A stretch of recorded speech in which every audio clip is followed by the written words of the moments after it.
All right, Titans. Quick little tutorial on how to weight assignments. Right, I'm going to click one of my courses here to show you what's going on. Go into the assignments page, right, and you'll see you have a group assignments already there for you. Add group, right? So I have discussions. Now you can put a percentage in the grade here, but that's only because I've set something up earlier. Normally you'll only have this group name, and then I have assessments and quizzes, right?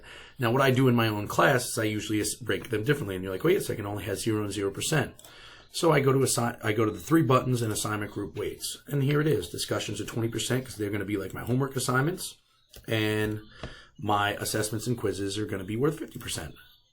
Now you guys do it your own way, and that's it. Now how do I create an assignment? So I hit add assignment, right? And what's cool is you can add anything from this point. So let's just say I make this assignment, and I want to put it into assignments. Here's where you do that. Assignment group, and you can drop down and click any of these. You could actually create a new group.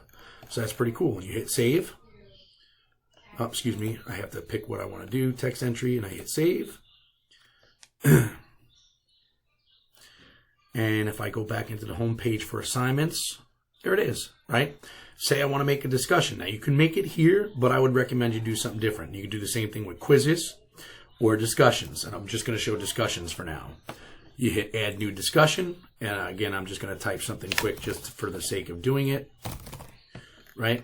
And again, look at here, right? So I want to grade it, right? And then watch here, I display grade as points, and I put it into discussions. It defaults to your first one that was there, and everybody's got assignments. You got to manually put it into discussions, all right? And then I hit save, and watch this, right?